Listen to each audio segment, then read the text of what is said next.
Welcome to The Explainer. Today, we're diving into a really fascinating new paper from DeepSeek AI. They're proposing a whole new architecture for large language models, one that makes them much more efficient. And the key idea here is that they're not trying to replace the popular mixture of experts approach. Instead, they're looking to complement it with something they call conditional memory. Okay, so let's just jump right in with the big question. Are these incredibly powerful LLMs we have today actually efficient? Well, the short answer is no.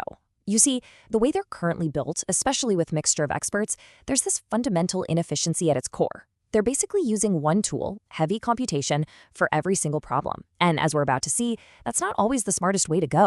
You see, the core problem is that language modeling isn't just one thing. It's really two very different tasks bundled together. On one side, you have dynamic reasoning. This is the hard stuff, understanding logic, how sentences are built, the whole context. But on the other side, you have static knowledge retrieval, which is basically just remembering facts. And right now, models use the same expensive, heavyweight process for both. And this really gets to the heart of the matter.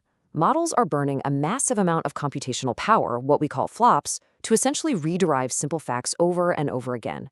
Take the example here, Diana, Princess of Wales. A model will crunch through multiple, complex layers to reconstruct that phrase, when all it really needed to do was look it up. That's a huge waste of resources that could have been spent on actual reasoning.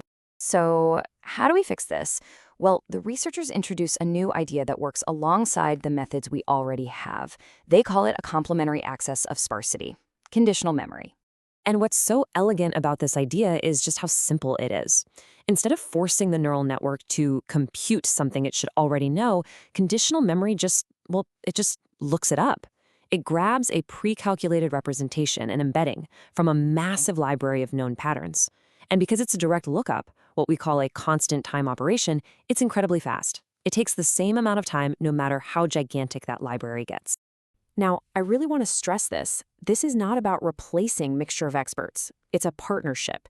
You let conditional computation, the MOE part, handle all the complex dynamic logic, and you let conditional memory, which they built into a module called Engram, handle the simple, static pattern retrieval.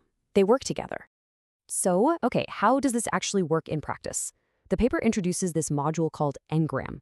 You can think of it as a modern, supercharged version of the classic Engram lookup idea, but it's designed from the ground up to plug directly into today's transformer architectures.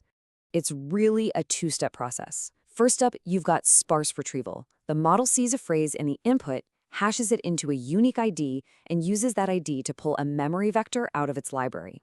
But, and this is the crucial part, it doesn't just blindly inject that memory. That's step 2, gating and fusion. The model looks at the current context of the sentence to decide, is this memory actually useful right now? And if so, how much of it should I blend into my current line of thought?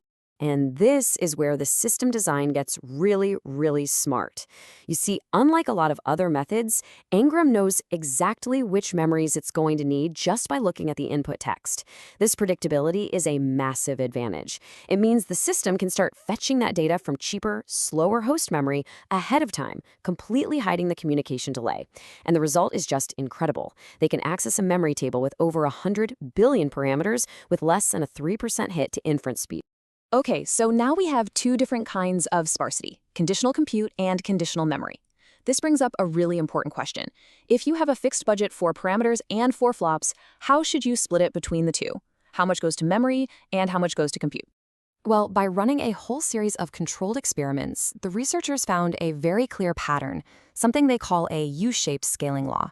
It turns out performance is actually worst at the extremes, if you go all in on memory or all in on computation.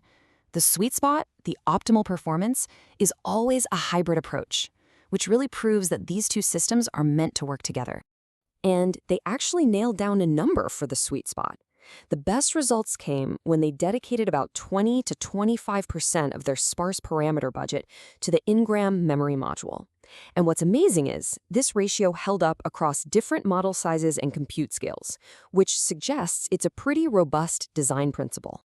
So guided by this new allocation rule, the authors went ahead and built a 27 billion parameter model they called Engram 27B. And to test it properly, they put it up against a standard MOE model with the exact same number of parameters and the same computational budget. This is super important because it guarantees a fair fight.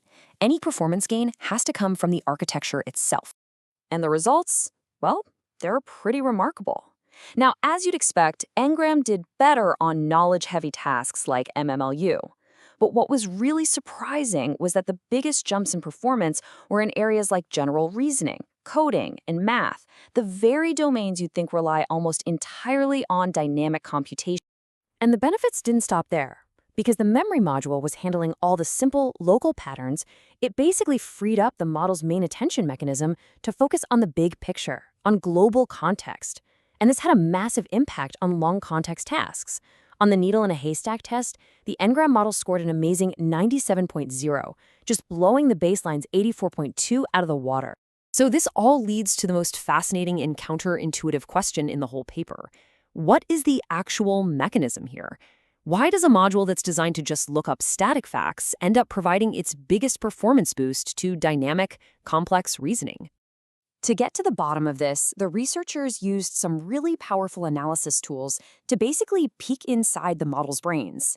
They used a technique called centered kernel alignment, or CKA, which lets you compare how two different models are representing information layer by layer. Okay, now this heat map tells a really cool story. On the vertical y-axis, you have the layers of the Engram model. On the horizontal x-axis, you have the layers of the standard MOE model. Now, if they were processing information identically, you'd see a bright yellow line going straight down the diagonal. But look closely. See that bright diagonal? It's clearly shifted upwards. What that's telling us is that the representations Engram forms in its early layers are functionally equivalent to what the standard model can only achieve much, much deeper in its network. So here's the fundamental insight, the answer to the mystery. Engram works by increasing the model's effective depth. By outsourcing all the simple, repetitive pattern matching to the memory module, it frees up the main computational layers to focus exclusively on the hard stuff, on high-level reasoning. It's like delegating all the busy work so your top experts can concentrate, making the entire system functionally deeper and smarter, without adding computational cost. So when you pull it all together, what this research really shows is that conditional memory is a powerful new primitive for our architectural toolbox, one that works perfectly hand in hand with conditional computation. It's a powerful reminder that the path forward isn't just about making models bigger, but about designing them to be smarter and more aware of the hardware they run on. And it leaves us with this really exciting question. What's the next big hardware-aware idea that's going to define the next generation of AI?